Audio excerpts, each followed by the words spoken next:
Di balik gemerlap rumah mewah keluarga Arman, tersimpan rahasia kelam yang tak pernah disangka siapapun. Malam yang seharusnya penuh kebanggaan berubah menjadi saksi luka terdalam. Saat talak 3 dijatuhkan dengan lantang, tawa keluarga besar meledak, tanpa menyadari bahwa tawa itu segera berubah menjadi duka yang tak berkesudahan. Sebelum kita mulai, tulis di kolom komentar dari kota mana kamu menonton. Malam itu, sebuah rumah mewah berdiri anggun di tengah kota, diterangi cahaya lampu kristal yang menggantung tinggi di setiap sudutnya. Bangunan itu besar, berdinding marmer putih dengan ukiran elegan yang memantulkan cahaya, membuat siapapun yang melintas akan segera menoleh. Malam ini rumah tersebut terasa lebih hidup dari biasanya. Halamannya yang luas penuh mobil-mobil mewah, berjajar rapi dengan plat nomor yang menunjukkan betapa para tamu yang hadir bukanlah orang sembarangan. Suara tawa, percakapan, dan dentingan gelas dari ruang utama terdengar sampai keluar, menandakan sebuah pesta besar tengah berlangsung. Di dalam ruangan utama, suasana ramai namun tertata. Aroma makanan mahal memenuhi udara, berpadu dengan wangi parfum yang menyengat dari para tamu yang datang dengan pakaian terbaik mereka. Meja panjang di tengah ruangan dipenuhi hidangan dari berbagai jenis, daging panggang, sup hangat, kue-kue manis yang ditata dengan indah, serta minuman yang mengisi gelas kristal berkilauan.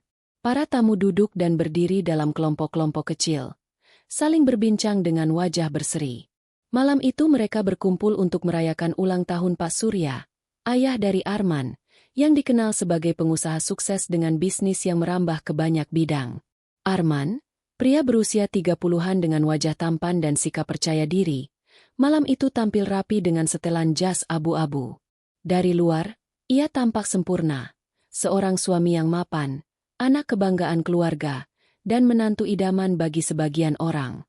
Namun di balik sikap tenangnya, matanya sesekali melirik ke arah seorang wanita yang duduk di kursi samping ruangan dengan senyum tipis yang penuh kesabaran.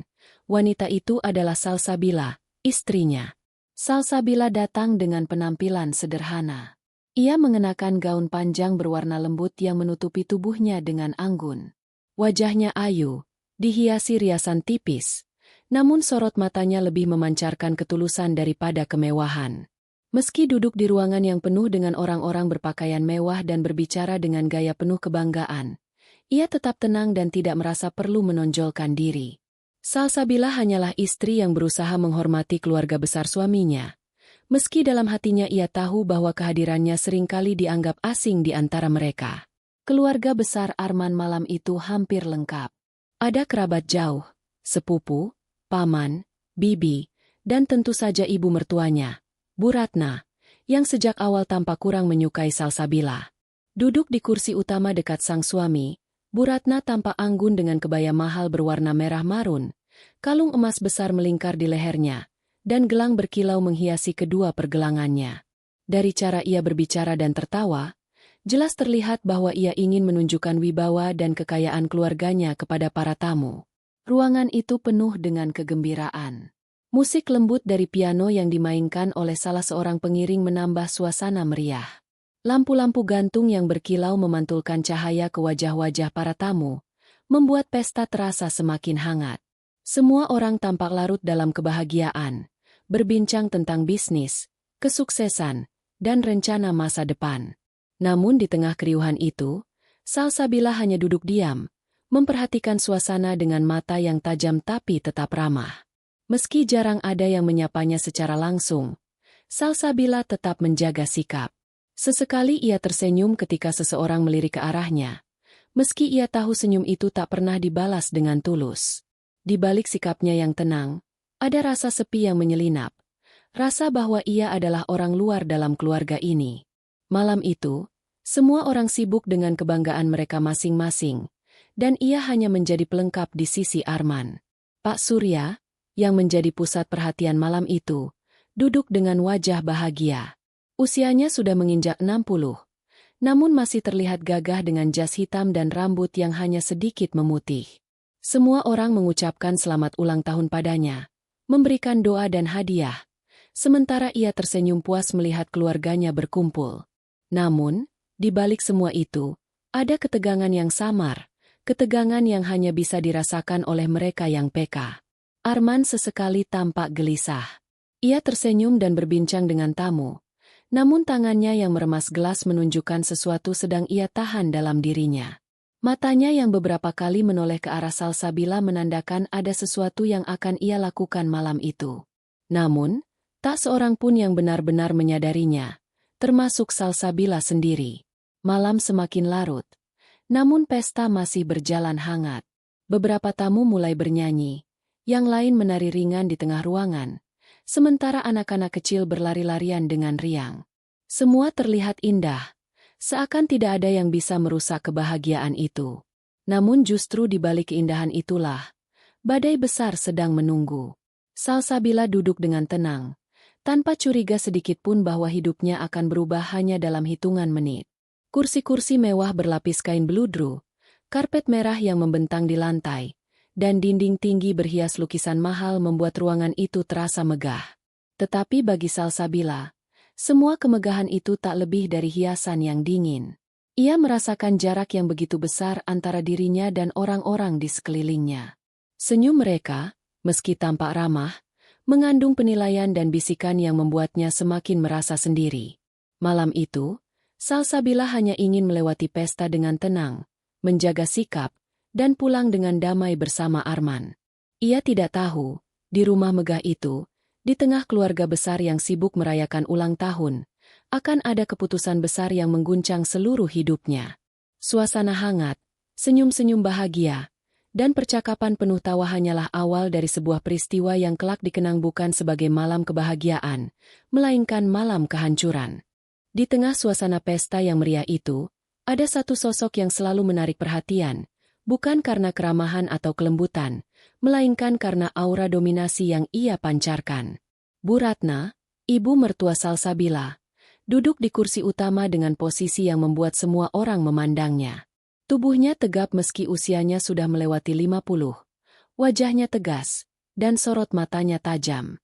Ia mengenakan kebaya berwarna merah marun dengan kain batik berkelas, ditambah perhiasan emas yang berat menggantung di leher dan tangannya.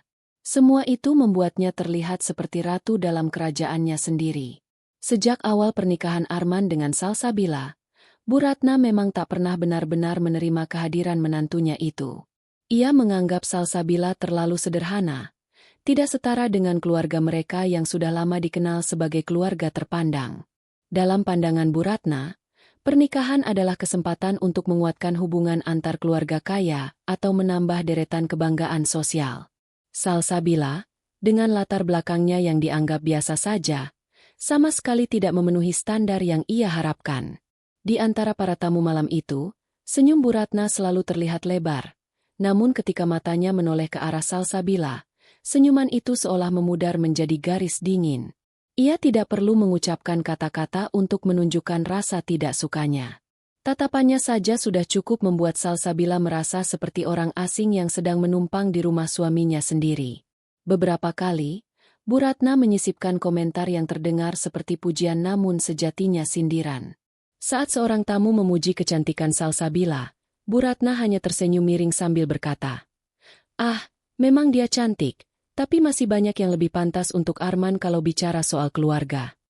Kalimat itu meluncur halus, namun cukup untuk membuat suasana di sekitarnya berubah canggung.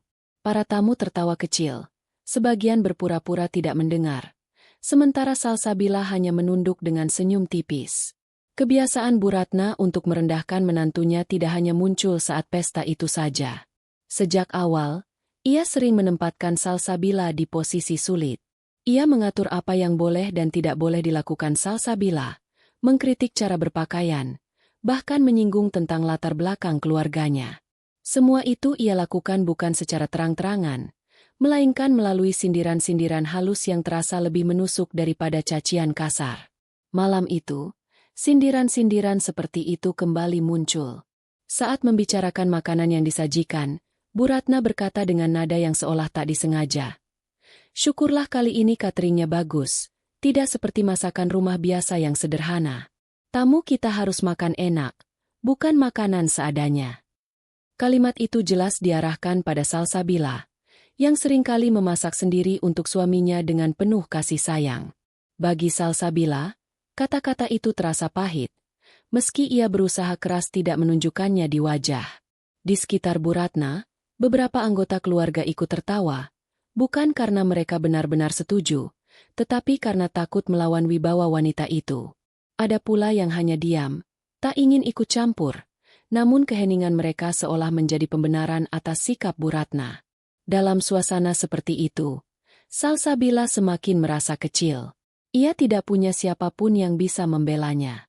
Arman, suaminya, sibuk dengan tamu dan seolah pura-pura tidak mendengar. Perasaan terasing itu semakin menekan hati Salsabila. Ia duduk diam di kursinya, menatap lantai marmer yang berkilau, mencoba menahan air mata agar tidak jatuh di depan orang-orang yang menunggunya terlihat lemah. Namun, semakin ia berusaha tegar, semakin tajam pula sindiran-sindiran yang datang, seakan Bu Ratna menikmati setiap detik kelemahannya. Yang membuat suasana semakin berat adalah kenyataan bahwa Bu Ratna mampu menjaga citra di depan tamu.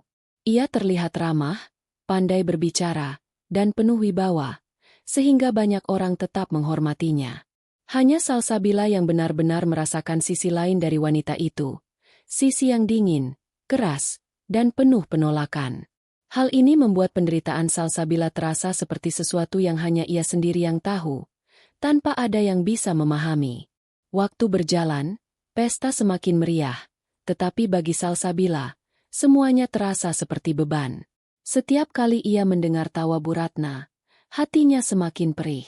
Ia merasa bahwa keberadaannya hanyalah bahan untuk dijadikan ejekan terselubung. Ia berusaha menguatkan hati dengan mengingat bahwa ia menikah bukan untuk menyenangkan mertuanya, melainkan untuk membangun kehidupan bersama Arman. Namun, keretakan hubungan dengan ibu mertua tetap menjadi duri yang tak bisa diabaikan. Tatapan Bu Ratna malam itu seolah mengatakan banyak hal tanpa kata. Ada rasa bangga ketika ia menunjukkan keluarganya kepada para tamu, namun ketika pandangannya jatuh pada Salsabila, ada rasa kecewa dan penolakan yang begitu nyata. Seakan-akan ia ingin berkata, "Kau tidak pantas berada di sini, kau tidak pantas mendampingi anakku." Suasana ini membuat ketegangan semakin nyata. Di tengah tawa dan kebahagiaan pesta ulang tahun, ada perang dingin yang hanya dirasakan oleh segelintir orang. Salsabila menanggungnya seorang diri, sementara Bu Ratna tampak menikmati peran sebagai penguasa yang menentukan siapa yang diterima dan siapa yang tidak. Malam itu, ketidakkramahan seorang ibu mertua menjadi bayangan gelap yang menggantung di atas kepala seorang menantu yang hanya ingin diterima apa adanya. Dan tanpa disadari oleh semua orang yang larut dalam pesta, sikap dingin Bu Ratna bukan hanya sekadar penolakan pribadi. Ia seperti sedang menyiapkan panggung untuk sesuatu yang lebih besar, sesuatu yang akan mengguncang hati Salsabila jauh lebih dalam. Pesta ulang tahun yang seharusnya penuh kebahagiaan justru menjadi tempat di mana luka lama diperdalam. Dan ketegangan itu hanyalah awal dari badai yang segera datang. Riuh pesta masih berlangsung. Para tamu menikmati hidangan, berbincang hangat, dan sesekali melontarkan tawa keras yang memecah suasana. Musik piano masih mengalun pelan, mengisi ruang besar itu dengan kelembutan yang menenangkan. Dari luar, semuanya tampak sempurna. Namun di balik semua kesempurnaan itu, ada sesuatu yang berbeda pada diri Arman malam itu. Ia berdiri di dekat salah satu meja. Gelas kristal berisi minuman masih ia genggam erat. Tatapannya tidak lagi cerah seperti biasanya. Senyum yang ia tunjukkan kepada tamu terlihat kaku, seperti dipaksakan. Wajahnya yang biasanya penuh percaya diri kini terlihat tegang, bahkan hampir pucat. Sejak awal malam, tubuhnya seperti menahan sesuatu yang ingin segera diluapkan, sesuatu yang berat dan tak tertahankan. Beberapa kali, Arman melirik ke arah Salsabila yang duduk diam di kursinya. Ada ketegangan aneh dalam tatapan itu. Bukan tatapan seorang suami yang penuh kasih, melainkan tatapan penuh kegelisahan bercampur dengan keputusan yang sudah bulat. Salsabila sendiri tidak tahu bahwa sorot mata itu menyimpan badai besar. Ia hanya membalas dengan senyum tipis, mencoba menunjukkan dukungan, meski di dalam hatinya ia merasakan jarak yang semakin jauh. Hening singkat sempat terjadi ketika Arman tiba-tiba melangkah ke tengah ruangan. Semua tamu berhenti berbicara dan menoleh padanya. Ia berdiri tegak, jas abu-abunya rapi, namun tangannya bergetar ketika meletakkan gelas di atas meja. Suaranya lantang, meski terdengar bergetar di awal. "Saudara-saudara, izinkan aku bicara sebentar." Ruangan besar itu tiba-tiba senyap.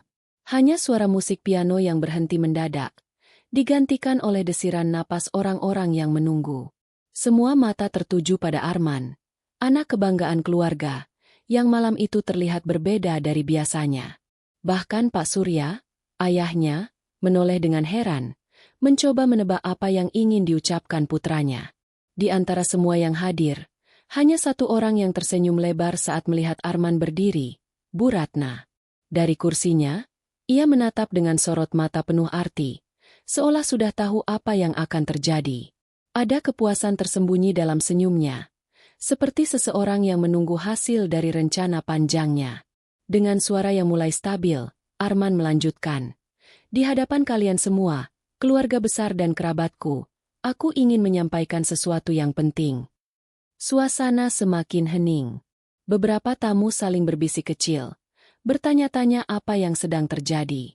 Lalu, tanpa banyak basa-basi, kata-kata itu meluncur dari mulutnya. Kata-kata yang akan merobek hati seorang wanita dan mengubah seluruh jalan hidupnya. "Aku jatuhkan talak 3 kepadamu, Salsabila." Sekejap, ruangan yang tadi penuh tawa berubah menjadi beku. Seakan-akan waktu berhenti. Semua orang menoleh ke arah Salsabila yang masih duduk di kursinya, terdiam tanpa mampu berkata apa-apa. Matanya melebar, bibirnya bergetar, namun tidak ada suara yang keluar. Bisik-bisik mulai terdengar di antara para tamu. Sebagian menutup mulutnya karena terkejut, sebagian lain justru tampak menahan senyum, seolah peristiwa itu adalah sebuah hiburan. Semua mata kini tertuju pada wanita muda itu, menunggu reaksinya. Arman sendiri berdiri dengan wajah tegang, namun ada ketegasan yang jelas. Kata-kata itu ia ucapkan dengan sadar, bukan dalam kemarahan sesaat. Ia tahu persis apa artinya talak 3. Itu adalah keputusan final, tidak ada jalan untuk kembali. Meski tangannya gemetar, matanya mencoba menatap lurus ke depan, seakan ingin menunjukkan bahwa ia kuat menghadapi keputusannya sendiri. Di kursi utama, Bu Ratna tertawa kecil. Tawanya bukan sekadar tawa lega, melainkan tawa kemenangan.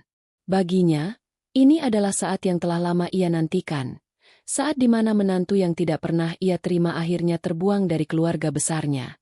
Tawanya menggema, menambah luka di hati Salsabila yang masih terdiam, berusaha memahami kenyataan pahit yang baru saja menimpanya. Pak Surya hanya bisa terdiam. Wajahnya yang tadi bahagia kini berubah menjadi kaku, namun ia tidak berbuat apa-apa. Beberapa kerabat terlihat bingung, ada yang kaget, ada pula yang diam saja, seolah tidak ingin ikut campur dalam urusan rumah tangga anaknya. Namun bagi Salsabila, kebisuan mereka terasa seperti pengkhianatan lain. Tidak ada yang membelanya, tidak ada yang berdiri di sisinya saat ia dijatuhkan di hadapan banyak orang. Hati Salsabila hancur. Kata-kata yang dilontarkan Arman bukan hanya merobek ikatan pernikahan mereka, tetapi juga merobek harga dirinya. Talak 3 bukan sekadar ucapan, melainkan tanda berakhirnya hubungan yang selama ini ia jaga dengan sepenuh hati.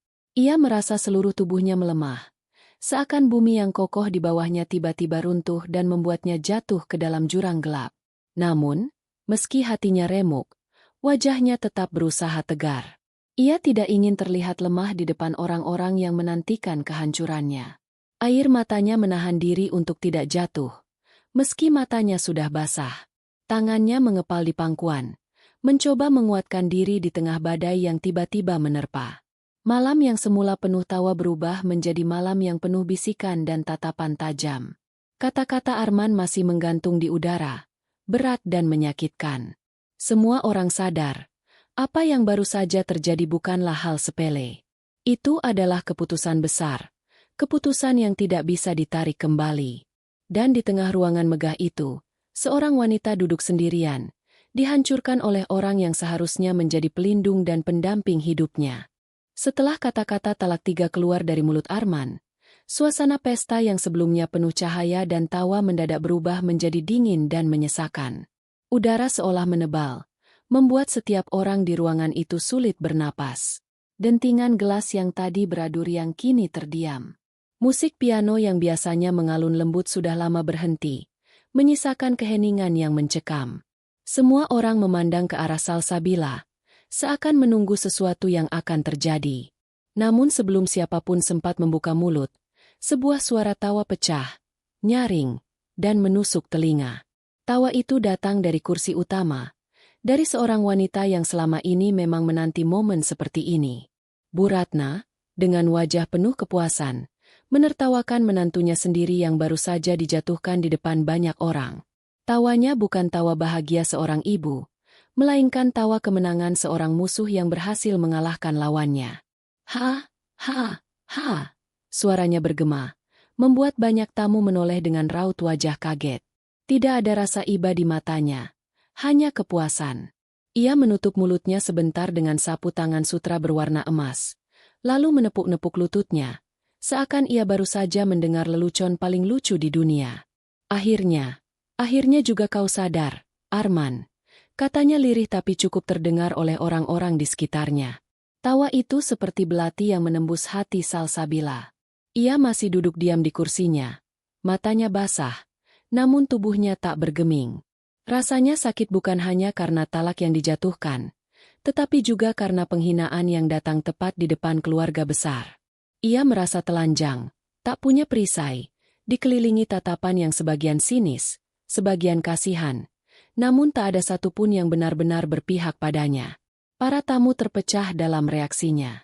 Ada yang tampak terkejut dan menutup mulut dengan tangan, ada pula yang berbisik-bisik, saling menebak alasan di balik perceraian mendadak itu. Beberapa orang muda bahkan tampak menahan senyum, bukan karena bahagia melihat penderitaan Salsabila, melainkan karena takut dianggap aneh jika mereka menunjukkan empati. Dunia keluarga besar Arman adalah dunia di mana mengikuti arus lebih aman daripada melawan. Pak Surya, ayah mertua Salsabila, hanya duduk terdiam. Wajahnya keras dan dingin, meski jelas ada kebingungan di dalam sorot matanya. Ia tidak ikut tertawa, tapi ia juga tidak bersuara. Keheningannya terasa seperti pengakuan diam-diam, bahwa ia membiarkan semua ini terjadi tanpa ada keinginan untuk melindungi menantunya. Diamnya seorang kepala keluarga adalah pukulan lain bagi Salsabila. Beberapa bibi dan sepupu Arman memandang dengan tatapan yang sulit dimengerti. Ada yang kasihan, namun raut kasihan itu cepat mereka sembunyikan di balik ekspresi netral. Ada pula yang tampak puas, seperti Bu Ratna, meski tidak seberani dirinya untuk tertawa. Di dalam hati sebagian besar dari mereka, kejatuhan Salsabila adalah hiburan tersendiri. Mereka yang selama ini iri pada kelembutan hati dan kecantikan Salsabila, kini merasa seolah keadilan berpihak pada mereka. Tawa Bu Ratna tidak berhenti dalam 1 detik. Ia terus menertawakan momen itu dengan nada penuh ejekan. Sudah kukatakan dari dulu, Arman, dia tidak cocok untukmu. Sekarang semua orang bisa melihatnya sendiri. Kau akhirnya berani mengambil keputusan yang seharusnya sudah lama kau ambil. Katanya, kali ini dengan suara yang lebih jelas, seakan ingin memastikan semua orang mendengar. Salsabila masih terdiam. Tubuhnya kaku, wajahnya pucat. Kata-kata itu menghantam telinganya seperti palu besar. Ia merasa seluruh harga dirinya diruntuhkan di hadapan banyak orang. Ia ingin pergi dari ruangan itu, ingin menghilang, tapi kakinya seakan berat, seolah terikat oleh semua mata yang memandanginya tanpa belas kasihan. Tatapan Bu Ratna penuh kemenangan. Ia bersandar di kursinya dengan santai, menyilangkan tangan, dan mengangkat dagu tinggi-tinggi. Wajahnya jelas menunjukkan betapa puasnya ia melihat menantunya dihancurkan. Keluarga ini akhirnya bersih. Gumamnya lirih namun penuh makna. Suasana pesta tidak lagi sama. Gelas-gelas minuman masih penuh. Makanan masih terhidang. Lampu kristal masih berkilau. Namun kehangatan telah lenyap. Yang tersisa hanyalah atmosfer dingin, penuh rasa tidak nyaman. Bahkan para tamu yang sebelumnya begitu bersemangat kini mulai merasa jengah. Mereka tahu, malam itu akan selalu dikenang, bukan sebagai pesta ulang tahun yang bahagia, melainkan sebagai malam ketika sebuah rumah tangga dihancurkan di hadapan orang banyak. Di sisi lain, Arman berdiri tegak, meski wajahnya menunjukkan sisa keraguan. Namun ia tetap tidak bergeming dari keputusannya. Bibirnya terkatup rapat, Matanya menatap ke depan, seakan ia ingin menutup diri dari semua reaksi orang-orang. Ia telah mengambil keputusan, dan apapun yang terjadi setelahnya harus ia tanggung. Sayangnya, keputusannya bukan hanya menghancurkan pernikahan, tetapi juga merobek hati seorang wanita yang selama ini selalu setia di sisinya. Tawa Bu Ratna menjadi gema yang terus terngiang di kepala Salsabila. Setiap nada tawanya menambah luka baru. Luka yang jauh lebih dalam daripada kata-kata talak itu sendiri. Talak bisa diterima dengan berat hati, tapi penghinaan di depan banyak orang adalah luka yang tak akan pernah sembuh. Waktu berjalan, namun bagi Salsabila, menit-menit setelah talak itu terasa seperti jam yang panjang. Ia merasa duduk di kursi pengadilan, diadili tanpa pembelaan, dicemooh tanpa kesempatan bicara. Tidak ada yang menanyakan perasaannya. Tidak ada yang peduli dengan air matanya yang nyaris jatuh. Semua orang hanya sibuk dengan reaksi masing-masing, sementara ia sendirian menghadapi kehancuran itu. Malam itu, ruang pesta mewah berubah menjadi panggung penghinaan. Bu Ratna menjadi aktor utama dengan tawa kemenangannya. Arman menjadi eksekutor dengan kata-kata dinginnya, dan Salsabila menjadi korban yang tak berdaya. Para tamu menjadi penonton yang hanya bisa menyaksikan. Sebagian bersorak dalam hati, sebagian lainnya merasa iba, namun tidak ada satupun yang berani melangkah maju untuk membela. Dalam hati kecilnya, Salsabila berteriak. Ia ingin mengatakan sesuatu, ingin menjelaskan siapa dirinya sebenarnya, ingin melawan semua ejekan itu. Namun suaranya tercekat, tertahan di tenggorokan. Ia memilih diam, karena ia tahu kata-kata apapun tidak akan mengubah keadaan. Diam adalah satu-satunya cara agar ia tidak semakin diinjak di hadapan orang banyak. Dan di tengah diamnya itu, tawa Bu Ratna semakin keras terasa. Tawa yang tidak akan pernah dilupakan. Tawa yang akan selalu membekas di hatinya sebagai simbol dari penghinaan terbesar dalam hidupnya. Tawa yang kelak akan berubah menjadi duka, ketika rahasia besar Salsabila terbongkar. Di tengah gemuruh tawa yang menusuk hati dan tatapan yang terasa seperti ribuan jarum menghujam tubuhnya, Salsabila duduk terpaku. Ia seolah membeku di kursi itu, seperti sebuah patung yang tidak lagi memiliki kehidupan. Di dalam dirinya, badai sedang berkecamuk. Jiwanya bergetar hebat, hatinya tercabik, dan seluruh harga dirinya hancur berantakan. Namun wajahnya tetap berusaha tenang. Tidak ada tangisan yang ia tunjukkan. Meski kedua matanya mulai berkaca-kaca. Salsabila tahu, jika ia menangis pada saat itu, maka semua orang akan semakin puas melihatnya rapuh. Ia tidak ingin memberikan kesempatan itu. Ia tidak ingin menyerahkan sisa-sisa martabatnya hanya karena kelemahannya sendiri. Karena itu, ia menahan napas, menahan air mata yang sudah menggenang, menahan rasa sesak yang menekan dadanya begitu kuat. Hatinya mungkin sudah remuk, tapi ia masih berusaha tegak. Suasana di ruangan begitu mencekam. Orang-orang masih berbisik, masih meliriknya, masih menunggu reaksi darinya. Beberapa bahkan seolah sengaja menunggu ia jatuh pingsan, atau setidaknya menangis terseduh-seduh. Namun Salsabila memilih diam. Ia tahu, diam bisa menjadi benteng terakhirnya. Diam bisa menjadi perlawanan yang tidak disadari orang-orang, meski dirinya sudah diinjak-injak. Di dalam hati, Salsabila berbicara pada dirinya sendiri. Ia berkata, "Bertahanlah, jangan tunjukkan kelemahanmu. Jangan biarkan mereka menang." Kata-kata itu terus ia ulang-ulang dalam pikirannya, seperti mantra yang harus ia pegang erat agar ia tidak runtuh. Ia tahu kekuatannya hampir habis, tapi ia juga tahu bahwa di balik penderitaan ini, ada sesuatu yang lebih besar yang sedang ia jaga. Kehormatan dirinya sendiri. Setiap detik yang berlalu terasa seperti jam bagi Salsabila.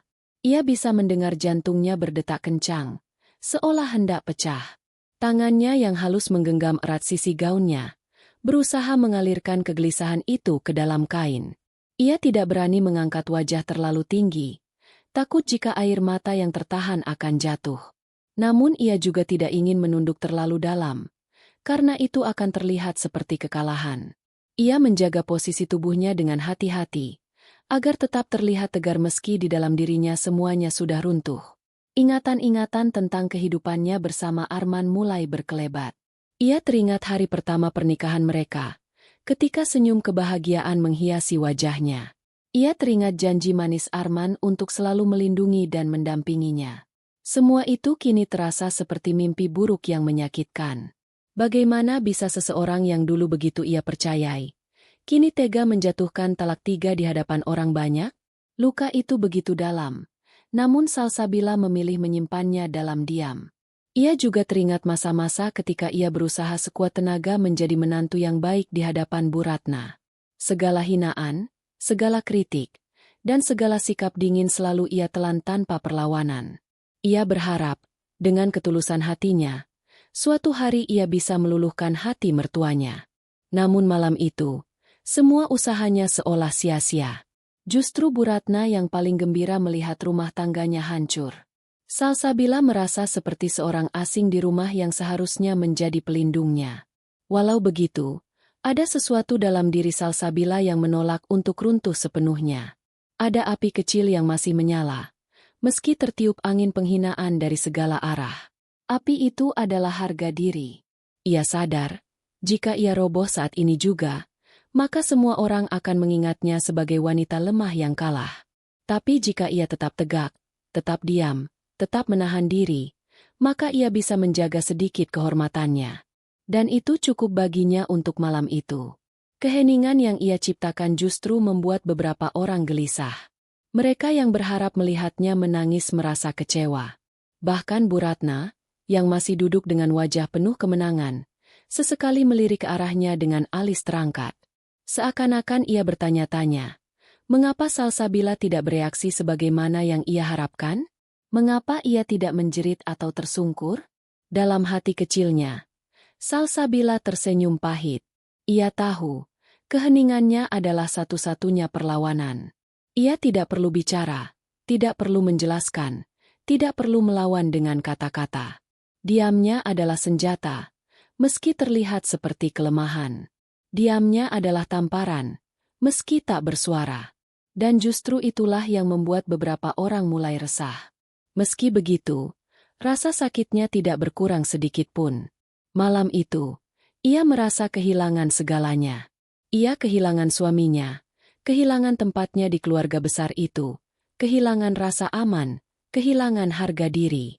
Namun ia tidak boleh kehilangan dirinya sendiri. Itulah yang ia jaga dengan susah payah. Ia menutup rapat luka di dalam, sementara wajahnya tetap ia paksakan untuk terlihat kuat. Ketegaran itu tidak datang tanpa pengorbanan. Di balik senyapnya, tubuhnya gemetar halus. Jari-jarinya dingin, keringat dingin membasahi tengkuknya. Tubuhnya ingin menyerah, ingin runtuh, tapi pikirannya terus melawan. Ia tahu, malam itu akan menjadi ujian terbesar dalam hidupnya. Jika ia berhasil melewatinya, maka tidak ada lagi yang bisa membuatnya benar-benar jatuh. Tatapan Salsabila yang kosong justru membuat beberapa tamu mulai membicarakannya lebih keras. Dia tidak menangis, bisik seorang sepupu Arman kepada temannya. Kenapa dia diam saja? Sahut yang lain. Bisikan-bisikan itu sampai ke telinga Salsabila, tapi ia tidak bergeming. Ia membiarkan kata-kata itu lewat begitu saja, karena ia tahu menjawab hanya akan semakin mempermalukannya. Heningnya Salsabila adalah ironi di tengah pesta yang hancur. Semua orang sudah menganggapnya kalah, tapi diamnya justru menandakan bahwa ia masih berdiri, masih hidup, masih bisa menahan diri. Itulah kekuatan yang sebenarnya, kekuatan yang tidak semua orang mampu lakukan. Dan ketika tawa Bu Ratna kembali terdengar, kali ini Salsabila hanya menutup matanya sebentar. Ia biarkan suara itu masuk ke telinganya. Lalu ia buang jauh-jauh dari hatinya. Ia tahu, suatu hari nanti, tawa itu akan berubah menjadi tangisan. Ia tidak tahu kapan, ia tidak tahu bagaimana, tapi ia yakin, roda kehidupan tidak pernah berhenti berputar. Malam itu, ia hanya perlu bertahan. Ketegarannya malam itu adalah awal dari sesuatu yang lebih besar. Meski saat ini ia tampak kalah, meski seluruh keluarga menganggapnya lemah, namun dalam dirinya, ia telah memulai perjalanan untuk membuktikan siapa dirinya sebenarnya. Dan malam itu, diamnya adalah langkah pertama yang akan mengubah segalanya. Malam itu, Setelah suasana pesta benar-benar meredup, perlahan-lahan para tamu meninggalkan ruangan dengan bisikan yang masih terdengar lirih. Lampu-lampu kristal masih menyala terang, namun cahaya itu kini terasa menyakitkan di mata Salsabila. Ia duduk dengan tubuh yang tetap tegak, meski hatinya sudah habis terkoyak. Tidak ada satupun yang mendekatinya, tidak ada yang menawari sapaan ramah, seakan-akan ia hanyalah bayangan yang tidak lagi penting. Namun di balik wajah diamnya, ada sesuatu yang berbeda. Salsabila tidak terlihat seperti wanita yang benar-benar kalah. Justru dari keheningannya, ada aura yang sulit dijelaskan. Sorot matanya memang sayu, tapi dalamnya ada ketegasan yang jarang dimiliki seorang perempuan yang baru saja dijatuhkan harga dirinya. Tatapannya sesekali membuat beberapa orang merasa tidak nyaman, meski mereka sendiri tidak mengerti alasannya. Pak Surya, yang sejak awal memilih bungkam, sempat menangkap tatapan itu. Ia merasa ada sesuatu yang tersembunyi di balik diam menantunya. Sesuatu yang lebih besar daripada sekadar seorang istri yang diceraikan di depan umum. Namun ia cepat mengalihkan pandangan, seolah tidak ingin menambah kegelisahan di dalam hatinya. Salsabila berdiri perlahan. Gerakannya anggun meski tubuhnya masih terasa lemah. Gaun sederhana yang ia kenakan terlihat berbeda di bawah cahaya lampu, seolah memantulkan keanggunan yang tak bisa dijelaskan. Semua mata sempat melirik, bukan karena iba, melainkan karena ada wibawa yang tidak bisa mereka abaikan. Wanita yang barusan ditertawakan dan dihina, kini tampak lebih berwibawa daripada sebelumnya. Bu Ratna yang duduk di kursinya masih menyimpan senyum puas. Namun entah mengapa, ketika matanya bertemu dengan tatapan Salsabila, hatinya bergetar sesaat. Ada ketajaman dalam pandangan itu, dingin dan menembus, membuatnya tak nyaman meski hanya sekejap. Ia cepat-cepat menoleh ke arah lain, menutupi rasa tidak tenang yang tiba-tiba muncul. Salsabila melangkah meninggalkan ruangan tanpa sepatah kata. Langkahnya tidak tergesa-gesa, tidak pula goyah. Justru langkah itu begitu mantap, membuat semua orang yang melihatnya terdiam. Tidak ada yang berani menahan, tidak ada yang berani memanggil. Keheningan itu seolah menjadi jalan baginya untuk pergi, meninggalkan ruangan yang sudah menjadi saksi penghinaan terbesar dalam hidupnya. Di balik langkah tenangnya, dalam dada Salsabila ada bara yang ia sembunyikan. Ia tahu, malam itu bukan akhir, melainkan awal. Semua penghinaan yang ia terima akan menjadi alasan untuk bangkit. Dan rahasia yang selama ini ia simpan erat, rahasia yang tidak seorang pun tahu, perlahan mulai menampakkan tanda-tandanya. Ketika ia melewati pintu besar menuju halaman, udara malam menyapa wajahnya. Angin berhembus lembut, tapi anehnya, seolah ikut membawa aura yang berbeda. Gaun yang ia kenakan berkibar perlahan, dan bagi mereka yang sempat memperhatikan, ada kesan seolah udara itu tunduk padanya. Namun sebagian besar orang terlalu larut dalam pembicaraan mereka sendiri, hingga tidak menyadari hal kecil itu. Di halaman, cahaya bulan menyinari wajahnya. Salsabila menengadah sebentar, menarik napas dalam-dalam. Ia memejamkan mata, dan dalam diam, ia berbisik lirih, doa yang tidak bisa dipahami oleh telinga biasa.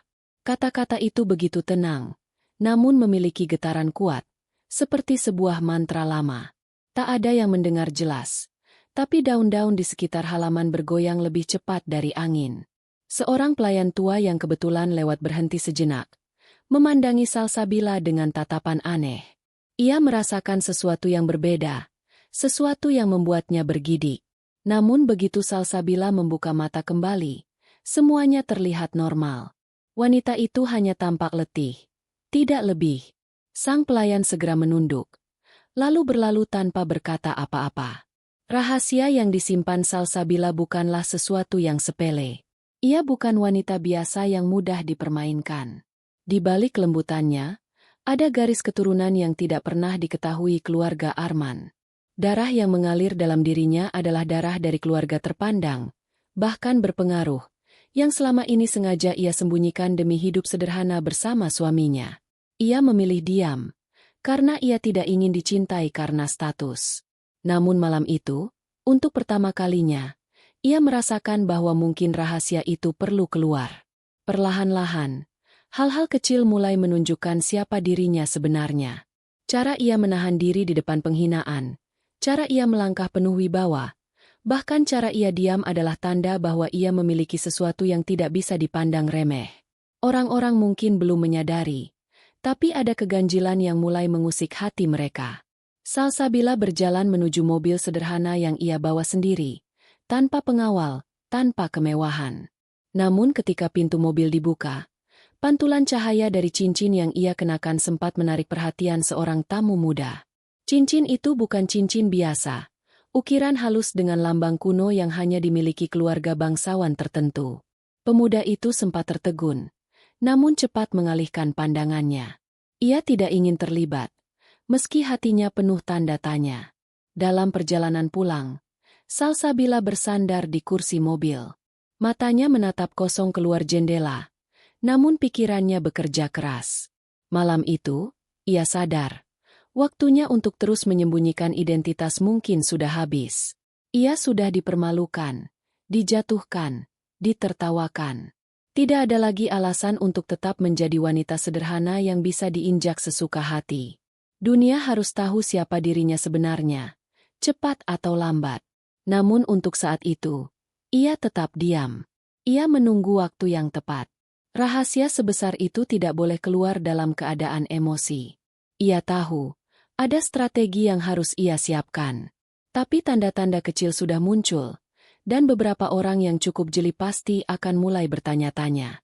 Malam itu, rahasia besar Salsabila mulai bergema dalam kesunyian. Sebuah rahasia yang, jika terbongkar, akan mengubah tawa menjadi duka, dan mengubah semua yang meremehkannya menjadi orang-orang yang akan menundukkan kepala.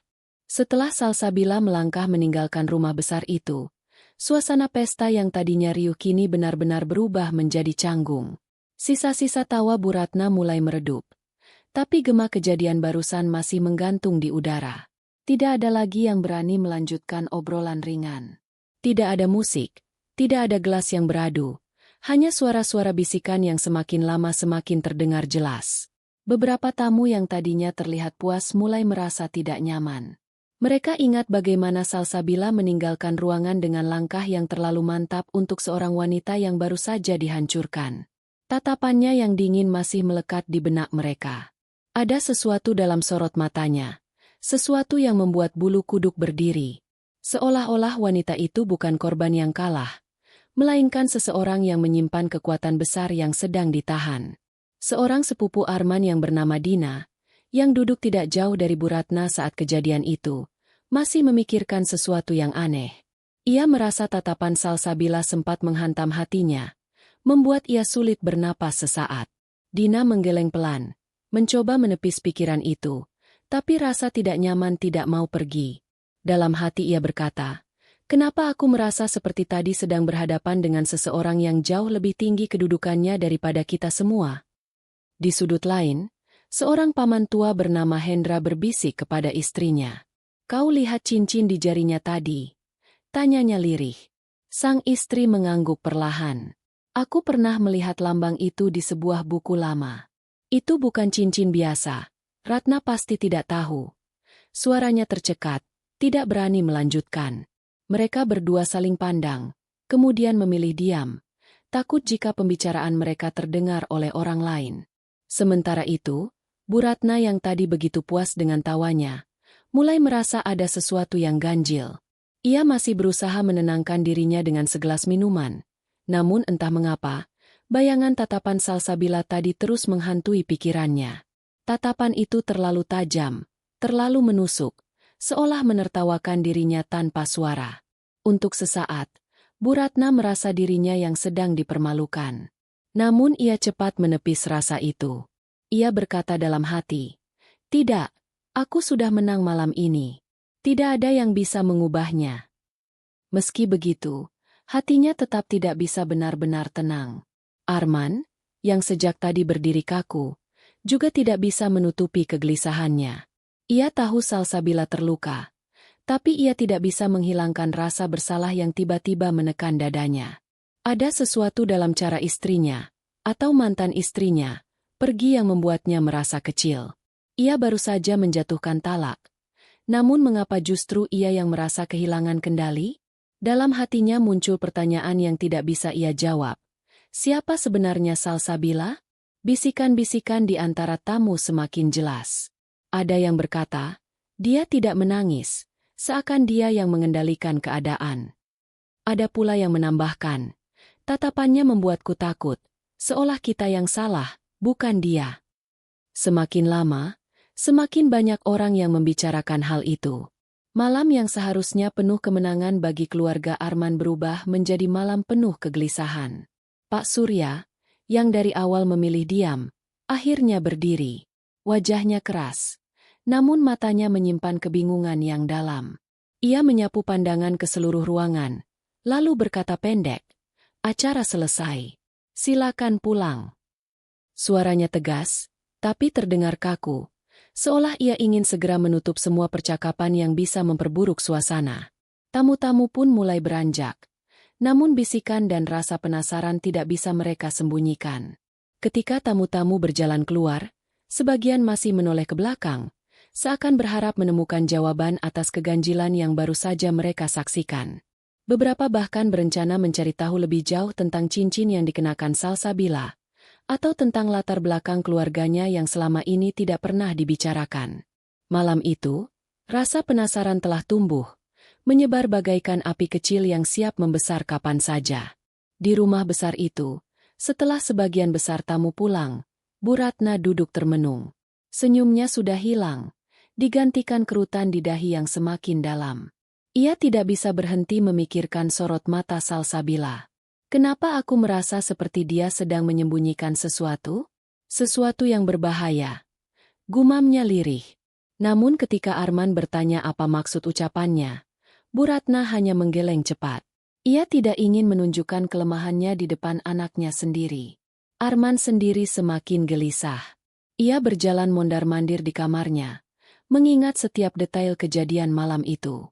Semakin ia ingat, semakin ia merasa bahwa talak yang ia jatuhkan bukanlah akhir, melainkan awal dari sesuatu yang jauh lebih rumit. Bayangan wajah Salsabila yang tegar, langkahnya yang mantap, bahkan doa lirih yang sempat terdengar samar ketika ia keluar rumah, semuanya membuat Arman tidak bisa tidur. Malam itu, rumah besar keluarga Arman tidak lagi dipenuhi rasa puas. Justru ketakutan dan rasa penasaran mulai menyelinap di setiap sudut. Mereka baru saja menertawakan seorang wanita, tapi kini, tanpa sadar, mereka mulai dihantui oleh pertanyaan yang sama. Siapa sebenarnya wanita itu? Beberapa hari setelah malam penghinaan itu, kehidupan keluarga besar Arman tidak lagi tenang. Rumah besar yang biasanya dipenuhi tawa dan percakapan kini dipenuhi bisikan. Para pelayan saling berbisik di dapur. Para tamu yang datang berkunjung pun tidak lagi membicarakan pesta ulang tahun, melainkan sosok Salsabila yang meninggalkan rumah dengan penuh wibawa. Nama wanita itu seakan tidak bisa hilang dari bibir siapapun. Seorang pelayan tua bernama Murni bercerita kepada rekan-rekannya bahwa malam itu ia melihat sesuatu yang aneh. "Aku sedang membawa baki ke halaman," katanya lirih. "Dan aku melihat Nyonya Salsabila berdiri di bawah bulan, berdoa dengan suara sangat pelan. Tapi anehnya, daun-daun di sekitar pohon bergoyang lebih kencang. Padahal angin malam tidak besar. Aku merinding melihatnya." Pelayan lain menatapnya dengan mata melebar, tapi tidak ada yang berani menyahut. Cerita itu menyebar diam-diam, membuat suasana rumah semakin tegang. Di luar rumah, para tetangga juga mulai membicarakan hal-hal aneh. Ada yang mengatakan pernah melihat mobil sederhana Salsabila terparkir di depan gedung pemerintahan penting. Padahal selama ini ia dikenal sebagai wanita yang hidup sederhana. Ada pula yang mengatakan bahwa wajahnya pernah mereka lihat di sebuah majalah lama, berdiri di samping tokoh penting negeri ini. Semua itu menambah misteri yang semakin sulit diabaikan. Arman sendiri tidak bisa tenang. Setiap malam ia memikirkan cincin yang dikenakan Salsabila. Ia mencoba bertanya diam-diam kepada seorang kolega yang mengerti tentang benda-benda antik. Kolega itu terdiam lama ketika melihat sketsa cincin yang Arman buat. "Kau yakin cincin ini yang kau lihat?" tanyanya serius. Arman mengangguk. Sang kolega hanya berkata singkat, "Itu bukan cincin biasa. Hanya keluarga tertentu yang memilikinya." Dan jika benar istrimu mengenakannya, kau mungkin sudah membuat kesalahan besar. Kata-kata itu terus menghantui pikiran Arman. Bu Ratna juga tidak bisa menghilangkan rasa tidak nyaman. Meski di depan orang banyak ia masih bersikap angkuh, di dalam kamar ia gelisah. Ia sering bermimpi buruk, melihat tatapan tajam Salsabila yang seakan menghakiminya. Kadang ia terbangun di tengah malam dengan keringat dingin, lalu memeluk dirinya sendiri. Dalam hati, ia mulai bertanya, apakah ia benar-benar menang malam itu, atau justru sedang menjerumuskan dirinya sendiri ke dalam masalah yang lebih besar? Rahasia Salsabila semakin terasa ketika beberapa pejabat tinggi datang diam-diam ke rumahnya. Tidak banyak yang tahu, tapi ada tetangga yang melihat mobil berplat khusus berhenti sebentar di depan rumah sederhana itu. Dari dalam mobil, keluar seorang pria berpakaian rapi yang langsung masuk dan berbicara dengan Salsabila di ruang tamu. Tidak lama, pria itu keluar lagi dengan wajah penuh hormat, seolah baru saja berbicara dengan orang yang sangat penting. Berita kecil itu cepat menyebar. Kenapa ada pejabat datang ke rumahnya? Bukankah dia hanya seorang perempuan biasa? Tanya seorang tetangga. Bisikan itu akhirnya sampai juga ke telinga keluarga Arman. Semakin banyak pertanyaan muncul, semakin besar pula kegelisahan mereka. Di pasar, seorang penjual kain bercerita bahwa ia pernah menjual sehelai kain sutra khusus kepada Salsabila. Kain yang biasanya hanya dipesan oleh keluarga bangsawan tertentu. Aku heran waktu itu, katanya, tapi dia membelinya dengan tenang, seolah itu hal biasa. Cerita itu menambah lapisan baru pada misteri yang mulai mengelilingi nama Salsabila. Sementara itu, Salsabila sendiri menjalani hari-harinya dengan tenang. Ia tidak membantah, tidak menjelaskan, tidak pula mencoba menutup gosip. Ia hanya hidup seperti biasa. Berbelanja, menyapa tetangga, sesekali duduk di beranda rumahnya membaca buku. Namun justru ketenangannya itu yang membuat orang semakin penasaran. Ia tidak terlihat seperti wanita yang hancur setelah perceraian. Ia terlihat seperti seseorang yang sedang menunggu saat yang tepat untuk menunjukkan siapa dirinya sebenarnya. Beberapa kali, anak-anak kecil di lingkungan itu bercerita bahwa mereka melihat Salsabila ditemani beberapa orang asing berseragam rapi yang menjaga dari kejauhan. Mereka seperti pengawal, kata seorang anak polos. Para orang tua hanya bisa terdiam, lalu menukar pandangan penuh arti.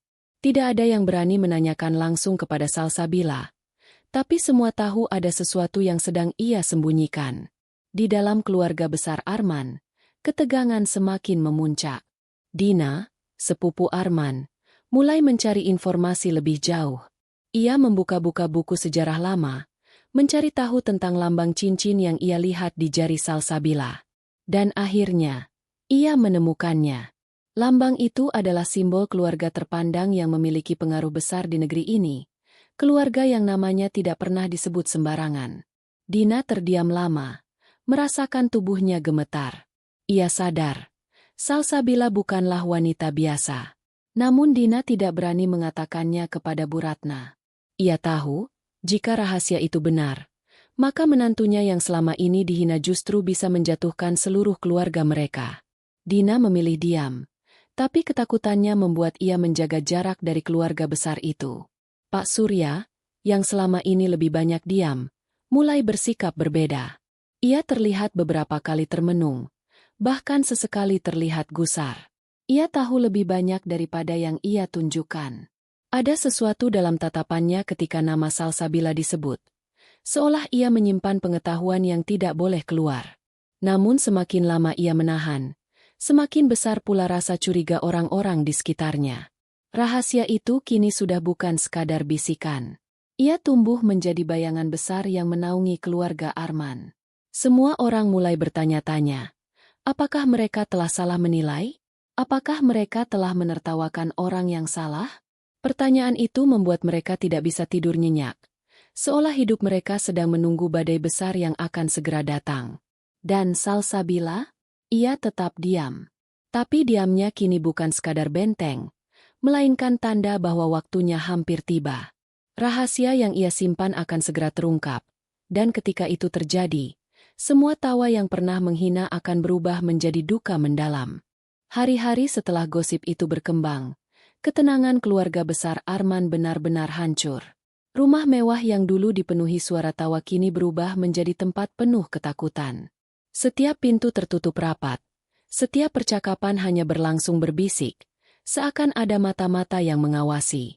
Semua orang tahu, rahasia Salsabila sudah terlalu dekat dengan permukaan untuk tetap disembunyikan. Suatu sore, Dina yang tak bisa menahan rasa penasarannya lagi memberanikan diri menemui Pak Surya, ayah Arman. Dengan suara gemetar, ia menunjukkan buku sejarah yang ia temukan. "Paman," katanya lirih, "ini lambang yang ada di cincin Salsabila." Pak Surya menatap halaman itu lama, lalu wajahnya pucat pasi. Ia tidak menjawab, hanya memejamkan mata dan menarik napas panjang. Dina tahu, diamnya adalah pengakuan. Malam itu, Bu Ratna mendesak suaminya untuk menjelaskan. Apa sebenarnya yang terjadi?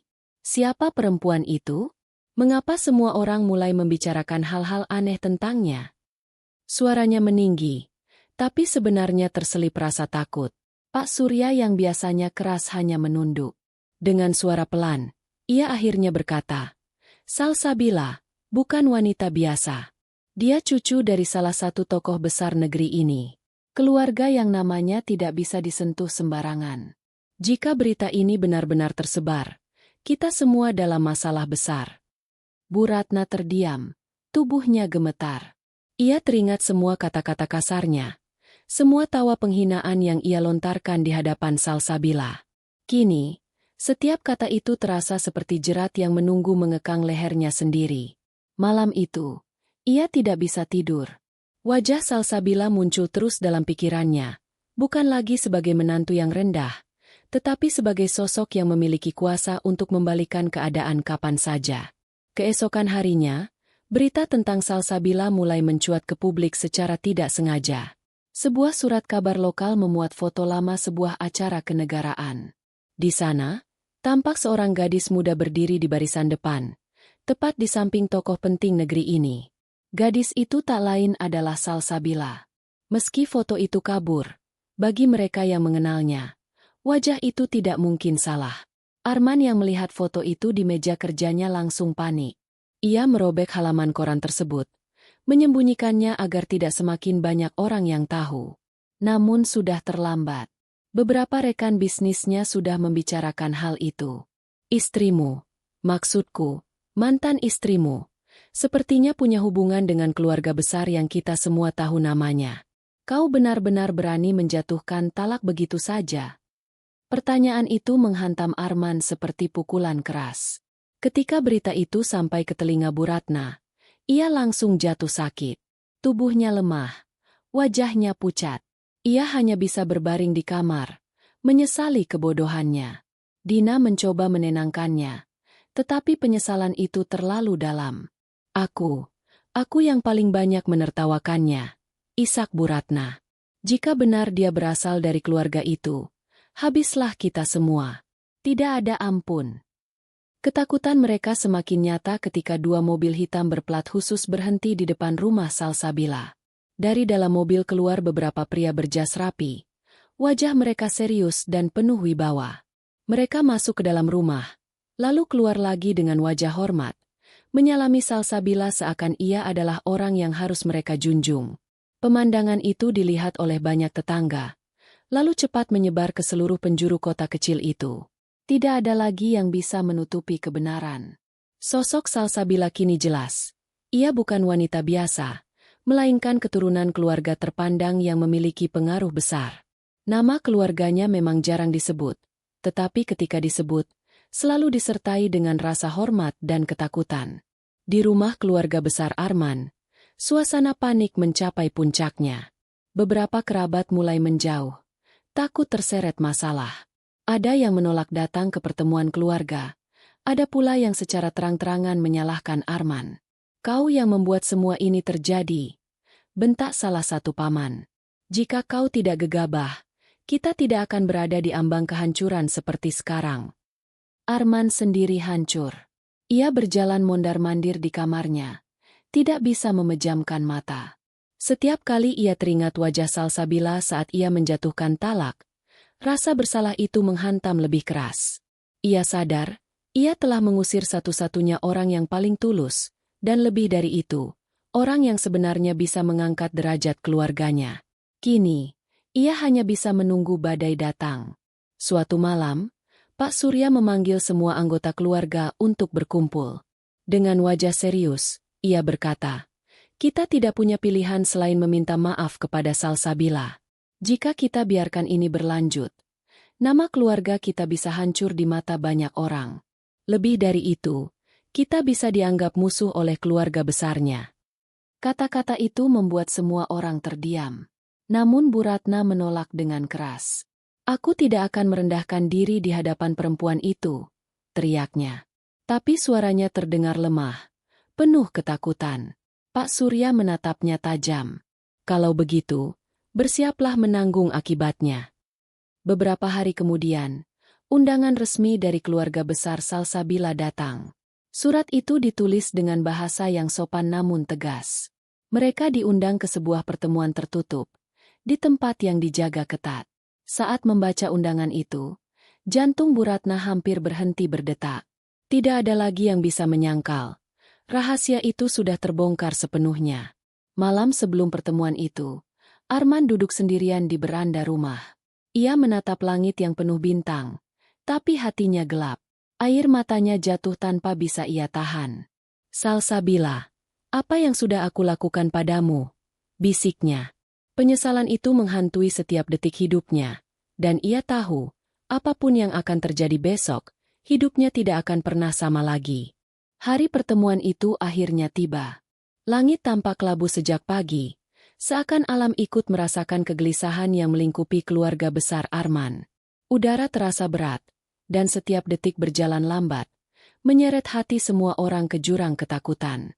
Mobil-mobil keluarga besar berhenti satu persatu di depan sebuah gedung tua yang megah, berdiri anggun di tengah kota, dengan pagar besi tinggi dan penjagaan ketat di setiap sudut. Di pintu masuk, beberapa pria berseragam resmi berdiri tegak. Wajah mereka dingin tanpa senyum. Setiap tamu diperiksa dengan ketat sebelum masuk, seakan mereka bukan keluarga yang diundang, melainkan orang asing yang harus dicurigai. Bu Ratna menggenggam tas tangannya erat-erat. Tubuhnya gemetar. Arman berjalan di sampingnya dengan wajah pucat.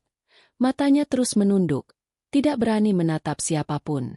Dina mengikuti di belakang, mencoba menenangkan dirinya sendiri, meski detak jantungnya hampir pecah. Ketika pintu besar gedung itu terbuka, mereka memasuki sebuah aula megah. Dindingnya dihiasi ukiran kuno, lantai marmer putih berkilau, dan lampu gantung kristal yang memantulkan cahaya ke seluruh ruangan.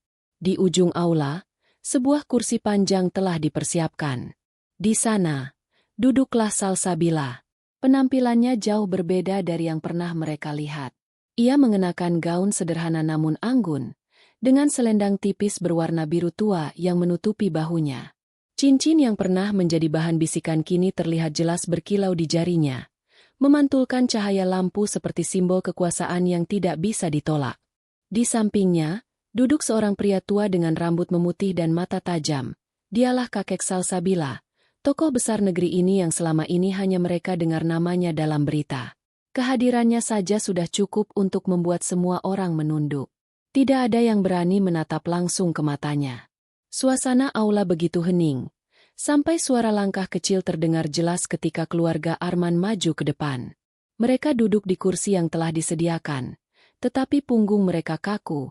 Tangan mereka gemetar, seolah setiap detik adalah hukuman. Salsabila menatap mereka satu persatu. Tatapannya dingin, namun tidak penuh kebencian. Justru tatapan itu lebih menusuk, karena mengandung wibawa yang tak terbantahkan. "Dulu," katanya dengan suara tenang, "kalian menertawakan aku.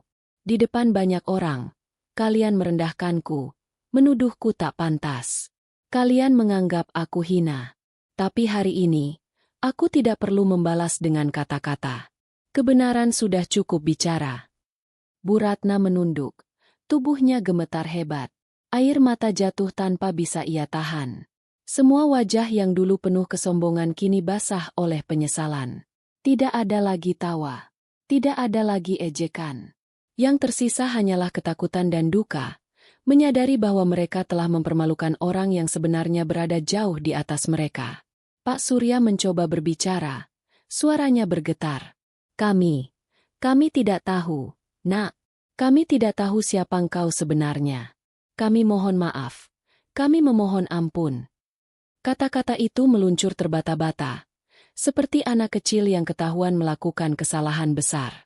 Kakek Salsabila menatap mereka lama, lalu berkata dengan suara berat, "Ketidaktahuan bukan alasan. Kalian telah menghina darah dagingku, menertawakan cucuku di depan banyak orang. Apa yang kalian lakukan bukan hanya melukai hatinya, tapi juga merendahkan nama keluarga kami." Kalimat itu menghantam mereka seperti palu.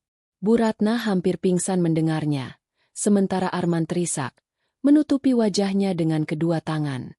Dina, yang sejak awal lebih banyak diam, kini menangis terisak, tidak tahan melihat kenyataan pahit ini. Salsabila menghela napas, lalu berdiri. "Aku tidak akan membalas dengan kebencian," ucapnya lirih. "Tapi ingatlah, tawa yang kalian lontarkan malam itu akan terus menjadi luka yang kalian tanggung sendiri. Aku sudah melepaskan kalian dari hidupku. Mulai hari ini, kalian bukan siapa-siapa bagiku." Kata-kata itu lebih menyakitkan daripada hukuman apapun. Mereka tahu, Salsabila benar-benar meninggalkan mereka. Tidak ada kesempatan kedua. Tidak ada ruang untuk memperbaiki kesalahan. Semua sudah terlambat. Tangisan pecah di aula itu. Bu Ratna jatuh tersungkur di lantai, memohon ampun, suaranya parau dan penuh sesal. Arman mencoba mendekat, ingin berkata sesuatu, tapi penjaga yang berdiri di dekat kursi Salsabila segera menghadang. Ia hanya bisa menangis, melihat wanita yang pernah menjadi istrinya kini berdiri kokoh, lebih kuat dari yang pernah ia bayangkan. Pertemuan itu berakhir dengan sunyi. Keluarga besar Arman keluar dari aula dengan langkah gontai. Seakan dunia mereka runtuh. Tidak ada lagi yang tersisa dari kesombongan mereka. Yang ada hanyalah bayangan kesalahan besar yang tidak akan pernah bisa mereka hapus. Dan benar seperti yang dikatakan Salsabila, sejak hari itu, semua tawa berubah menjadi duka. Bu Ratna jatuh sakit berkepanjangan, dihantui rasa bersalah. Arman kehilangan banyak rekan bisnis, dijauhi karena kebodohannya. Nama keluarga mereka menjadi buah bibir, bukan karena kejayaan, tetapi karena aib besar yang mereka ciptakan sendiri. Sementara Salsabila melangkah keluar dari masa lalunya dengan kepala tegak. Ia tidak lagi melihat ke belakang, karena baginya, semua sudah selesai. Tapi bagi keluarga Arman, luka itu akan terus membekas. Tawa yang dulu mereka banggakan kini menjadi kutukan, mengiringi hidup mereka dengan penyesalan yang tak berujung. Sejak pertemuan itu, kehidupan keluarga besar Arman berubah drastis. Rumah mewah yang dulu berdiri megah dengan lampu-lampu terang kini tampak muram. Tirai-tirai selalu tertutup. Seakan mereka takut pada cahaya yang membawa ingatan pahit. Tidak ada lagi pesta. Tidak ada lagi tawa. Yang terdengar hanya suara langkah pelan para pelayan yang juga kehilangan semangat, serta bisikan-bisikan penuh penyesalan yang mengisi setiap sudut rumah. Bu Ratna jatuh sakit. Bukan sakit biasa, melainkan sakit yang lahir dari penyesalan mendalam. Tubuhnya yang dulu tegap kini kurus, matanya sayu, rambutnya memutih lebih cepat dari seharusnya. Setiap malam ia menangis, menyebut nama Salsabila. Maafkan aku, maafkan aku." Begitu terus ucapannya, sampai suaranya serak. Namun tidak pernah ada jawaban. Tidak pernah ada balasan. Doa dan tangisnya seakan hanya memantul di dinding kosong. Arman pun tidak kalah hancur. Ia kehilangan banyak rekan bisnis. Orang-orang tidak lagi percaya padanya. Bukan karena urusan usaha semata, tetapi karena aib besar yang menempel pada namanya. Mereka berbisik di belakang. Dialah yang berani menjatuhkan talak 3 kepada cucu keluarga besar itu. Kalimat itu menyebar kemana-mana, menghancurkan wibawa Arman sedikit demi sedikit. Setiap malam, Arman duduk di kamarnya, menatap cincin pernikahan lama yang masih ia simpan. Ia menyesal sudah menjatuhkan talak dengan mudah, hanya karena gengsi dan dorongan keluarganya. Ia teringat senyum lembut Salsabila, kesetiaannya, serta caranya menjaga keluarga meski sering direndahkan. Semua kenangan itu kini hanya menjadi racun yang menyiksa batinnya. Ia sadar, ia sudah melepaskan berlian berharga yang tidak akan pernah ia temukan lagi. Dina, yang sejak awal merasa iba pada Salsabila, juga ikut menanggung luka. Ia menyesali karena tidak pernah benar-benar membela sepupunya itu ketika direndahkan. Sekarang, meski hatinya ingin sekali meminta maaf, ia tahu semuanya sudah terlambat. Salsabila sudah melangkah jauh, meninggalkan mereka tanpa niat menoleh ke belakang. Dina sering menulis surat yang tak pernah ia kirimkan. Surat berisi pengakuan dosa dan harapan agar suatu hari Salsabila sudi memaafkan.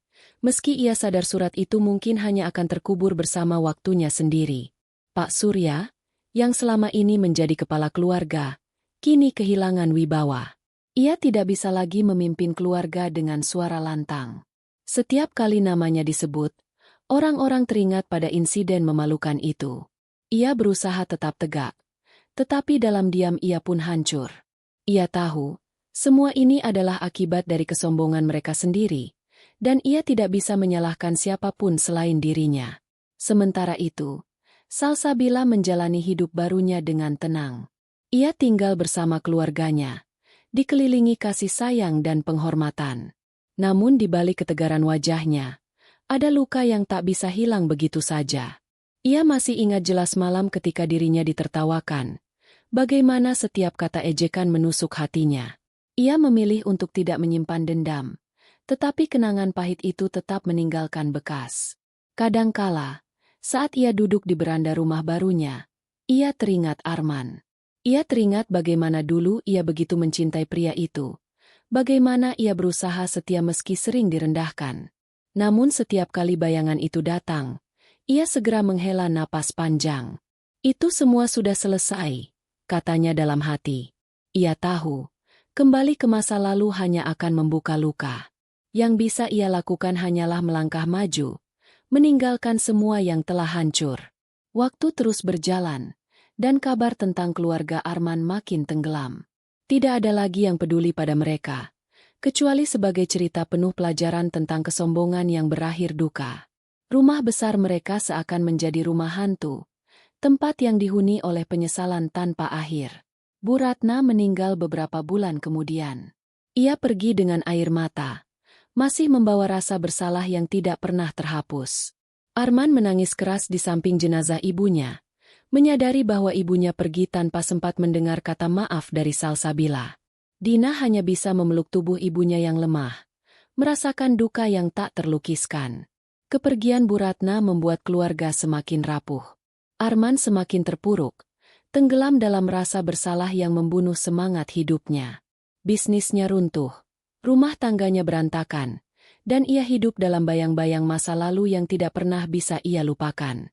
Ia sering bermimpi melihat Salsabila berdiri jauh, menatapnya dengan mata yang penuh wibawa. Dalam mimpi itu, ia mencoba berlari mengejarnya, tapi langkahnya selalu terhalang, dan Salsabila selalu menghilang dalam kabut. Dina akhirnya memilih pergi meninggalkan rumah besar itu. Ia tidak tahan hidup di tempat yang hanya dipenuhi duka. Ia pindah ke kota lain, mencoba memulai hidup baru. Namun dalam hatinya, ia tetap membawa rasa bersalah. Setiap kali ia menutup mata, wajah Salsabila selalu muncul. Bagi Dina, rasa itu menjadi beban yang mungkin akan ia tanggung seumur hidup. Di sisi lain, kehidupan Salsabila semakin tegak. Ia dikenal sebagai wanita yang kuat, bijaksana, dan rendah hati. Orang-orang menghormatinya, bukan hanya karena darah keturunannya, tetapi juga karena keteguhan hatinya. Ia menjadi sosok panutan, terutama bagi perempuan lain yang sering direndahkan. Namun meski ia tampak bahagia, ada bagian kecil dari hatinya yang tetap terluka. Malam-malam sunyi kadang membuatnya menangis diam-diam, bukan karena ia merindukan Arman, tetapi karena ia pernah begitu disakiti oleh orang yang ia percayai. Luka itu tidak lagi berdarah, tetapi bekasnya tetap ada, seperti parut yang mengingatkan bahwa cinta kadang bisa berakhir dengan pengkhianatan paling dalam. Akhirnya, cerita itu berakhir di satu titik.